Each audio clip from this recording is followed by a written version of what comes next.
Democrats and the liberal media are lashing out at the GOP over the questioning of Supreme Court nominee Judge Ketanji Brown Jackson. She's nominated for justice, with networks accusing Republican senators of racism, sexism, and peddling QAnon conspiracy theories for pressing her on her record. Here they go.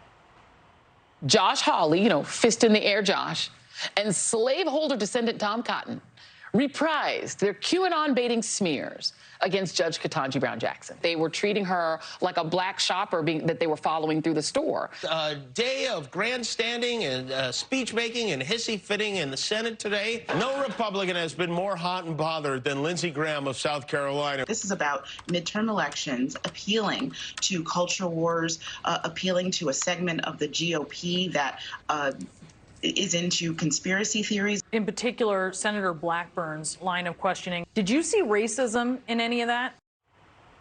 Emily, MSNBC's Joyless Reed, never to be outdone with the insanity. Yeah, that's absolutely aberrant. I have no idea why that was allowed to remain on the airwaves, and the hypocrisy is absolutely mind-boggling, not only with that coming out of her mouth versus the vilification that occurs when people dare to critique or assess someone's history of jurisprudence, but also that we see it amplified in the media. It's the continued collusion between the media, the White House, and these progressive left, which is essentially, if you dare to criticize someone's background, then all of a sudden you are insert racist, misogynistic, a member of QAnon, etc. And then that same phrasing is parroted by the White House and the mainstream media. That's what we've been seeing throughout the hearing. And it's so unfortunate that the greatest losers here are the American people, the American voters who actually deserve to be impressed by and fulfilled by whatever future justice sits on that court. And instead, they've been treated to a circus and to disgusting comments like that. Yeah, totally disgusting. And then on another note, you have Senator Marsha Blackburn. She had the viral moment of the week.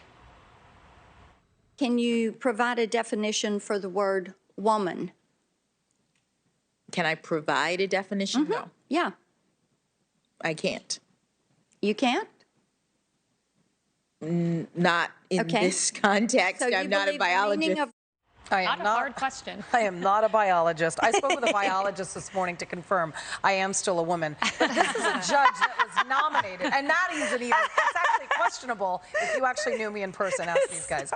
I'm just saying. But this judge was nominated on the basis of her sex. I mean, let's be honest. Biden nominated her because she was a woman. So why not capitalize on that and actually take a stance for women? As a woman, I'm offended that she doesn't know who I am. I mean, and who she is and who all women are, and what an amazing historical accomplishment this is for not only a black woman, but a woman to be nominated to the Supreme Court. She, for my intents and purposes, has insulted all of women across the country. Yeah, totally. And meanwhile, President Biden, he knew what a woman was back on campaign 2020. Watch. We talked about the Supreme Court.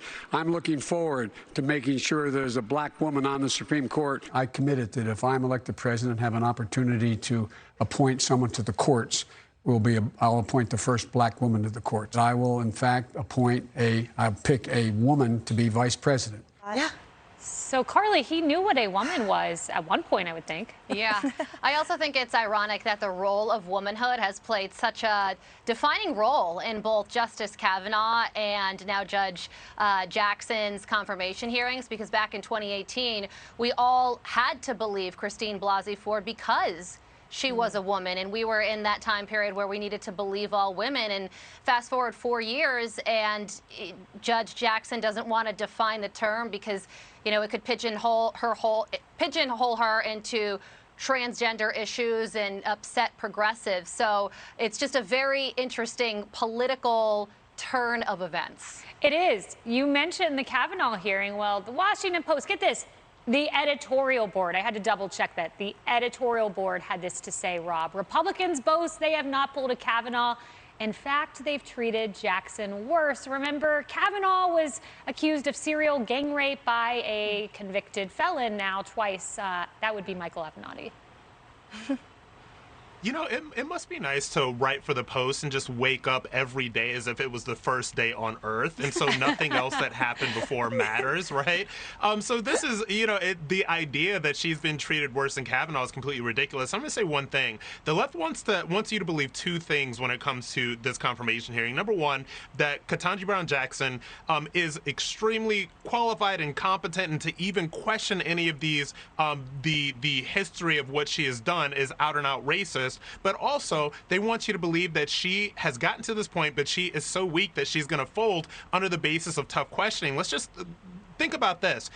This woman is going to the highest court of the land. This is a lifetime appointment. And what I would have to say to the left and anybody that is saying this stuff is that, you know, African Americans, black women, etc., are as strong and willing and ready to stand up to intense grilling as anyone else. So stop making us victims. It is tired, it's disrespectful to us, and it's disrespectful to her. Especially when they're not asking about anything personal. They're just asking about her jurisprudence. Fair questioning. Hi, everyone. I'm Brian Kilmeade. I want you to do me a favor. I want you to click to subscribe to the Fox News YouTube page. This is the only way that I know for sure that you're not going to miss any great commentary, any great news bites, any great interviews coming your way on Fox. You can get it all here on YouTube. So subscribe right now.